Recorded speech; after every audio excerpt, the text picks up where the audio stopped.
We're wanting you to understand, of all the things that you've heard us talking about here today, what would improve your life or anybody else's more than all other things put together? If I was happy? Yeah.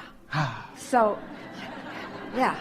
And so, as you get ahead of yourself so what most people are doing is saying, oh yes, I would like to do that because that will make me happy, and I would like to do that because that would make me happy, and I would like to do that because that would make me happy, and that would make me happy because it's lots of fun people, and that would make me happy because it's got lots of money coming with it, and that would make me happy because I'd get to live in a beautiful part of the world. And we say conditional, conditional, conditional. What we want you to do is think about, and this is what we want you to hear, is what we've been after all day, is that as you can find right here, right now, current, something that feels happy when you think about it, no matter where you're getting it from, and you stay there until the conditions or the situations or the people or the ideas that match happy begin to occur to you.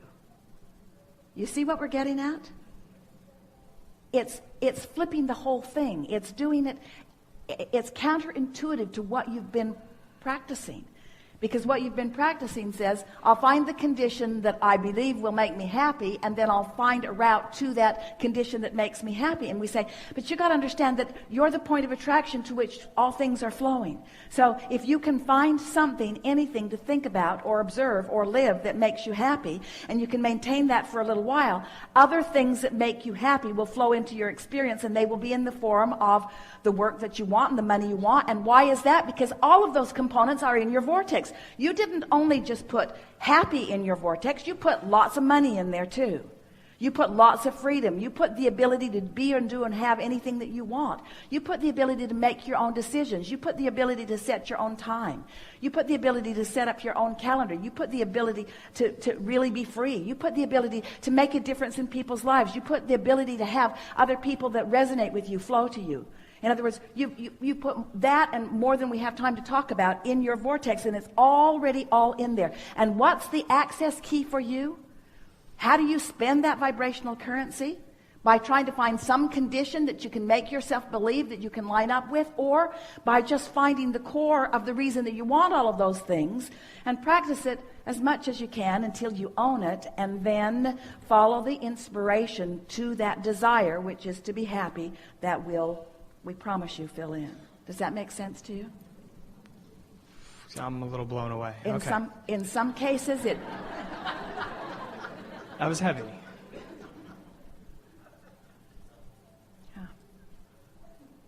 Yeah. And you think you're blown away now. As the ideas flow and you feel the perfection of them. And then you see the ease with which That's they are. what I'm seeking. But in the seeking of it, you're looking for something that is not, and you introduce resistance into the equation. How? Where did I do that? By saying, I'm looking for this thing that I haven't found yet. And so what we're really asking you is, can you be happy? Do you have the ability to be happy before the idea flows? Yes. Because if you have the ability to be happy before the idea flows, the idea will flow for sure. Do you have the ability to be happy before the money gets there? Because if you have the ability to be happy before the money gets there, the money will get there before. Following? So we know you want to say to us, but Abraham, it's easier to focus on the condition. And we say, how's that working out? It's not easier to focus on the condition. Conditions are loaded. They're loaded with the way everybody else feels about them. They're loaded with all your past beliefs about them. Conditions are loaded with expectations. Start in this pure place and create the environment that allows it to grow, and then experience the explosion of good ideas flowing to you.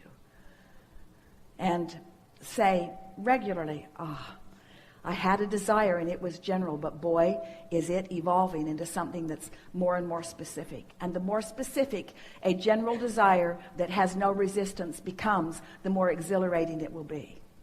So, a desire that has a lot of momentum and no resistance is ecstasy. A desire that has a lot of momentum and a lot of resistance is miserable. A desire that has not much momentum and no resistance is the beginning of every good thing you want.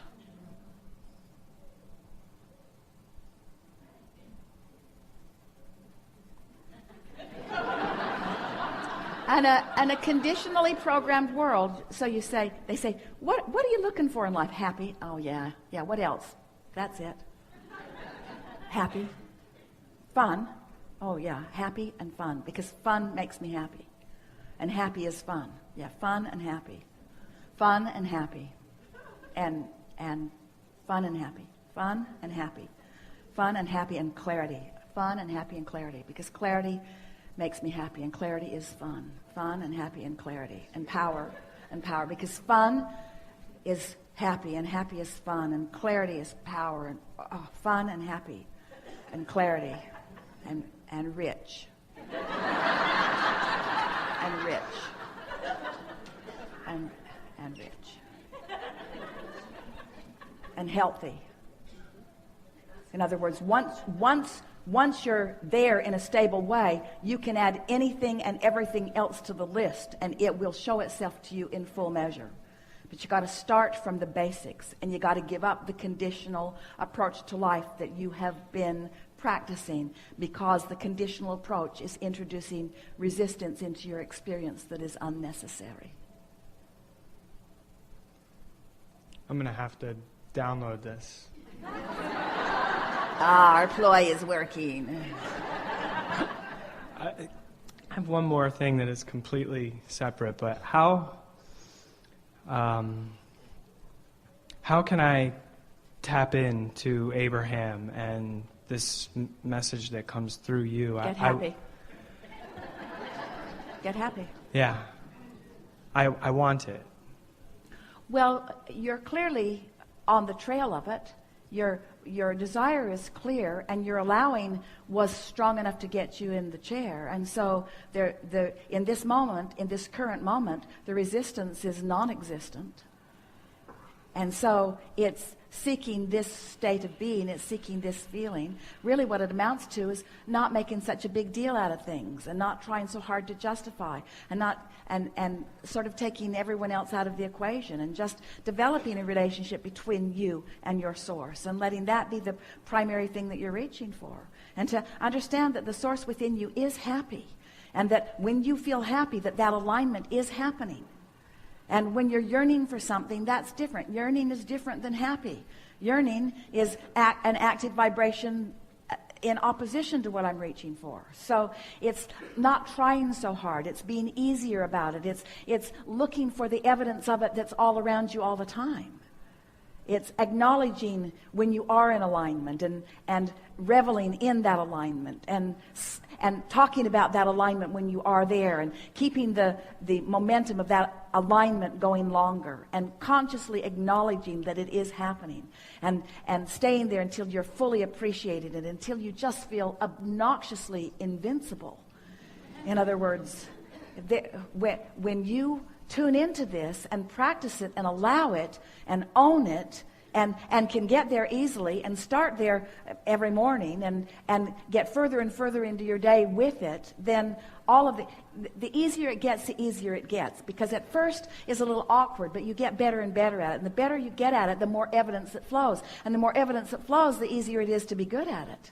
Until then it becomes the condition coming in response to the vibration, rather than trying to get the vibration to come in response to the condition. That's really what we're wanting you to understand. It's getting the cart before the horse, or the horse before the cart. You want to, and so of all of the things in the world that you can think of, if someone were to walk up to you and say, what do you seek most in life? Your answer is? Joy, happy. And if you wanted to add more momentum to that, what other words would you say? If this person were saying to you, and what does that joyful happiness mean to you? Flesh it out a little. Having fun, being passionate, and having a direction, and going for it with everything. Having fun, meaning engaging with lots of others. And, laughter, and humor. But feel how when you said having direction, there was a little yearning in that. So what you want to say is knowing direction, feeling my way, feeling the inspiration, getting the impulse, being alive to the impulse, following my bliss. Feeling it, being moved from the inside, recognizing that when I feel like this, I'm on the brink of something good. And then when that something good comes, saying, I knew you were coming. I just didn't know in what way you would manifest, but I felt you coming. Those kinds of things. These are the kind of conversations that you want to have with yourself. I knew you were coming. I could feel you coming. I woke up excited about you coming. Jerry and Esther were in this neighborhood a few years ago, and they were on their way to what they considered to be their favorite restaurant in the area, and driving down the freeway. And all of a sudden, Jerry said, let's go to this restaurant instead. And Esther was driving, and all of a sudden, she needed to exit like now. And so she took the exit and then asked questions later, which was the agreement that they always had with one another. All right, I've done it. Now, why?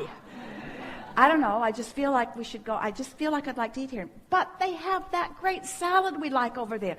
And there's only 5 places in the whole world that we can get that salad. And I know, but I just feel like this is where we want to go. And so they went in, and the place was empty, which Esther never sees as a very good sign. And hardly anybody around. And a very nice person came up and helped them and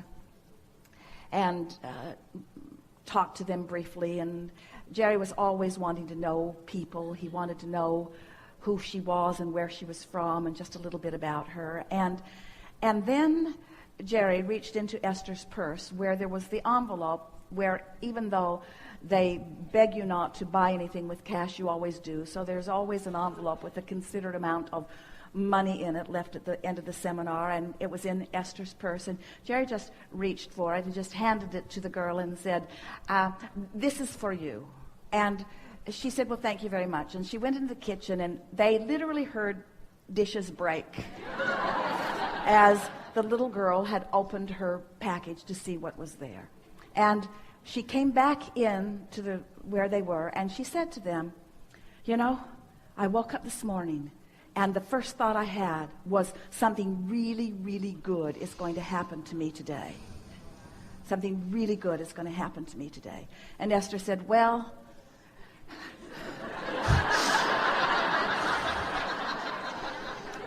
apparently Jerry was part of that process, because I wanted to go over there, and he wanted to come over here. And then she said, my roommate moved out this week unexpectedly, and my rent is due tomorrow, and I did not know how I was going to pay it.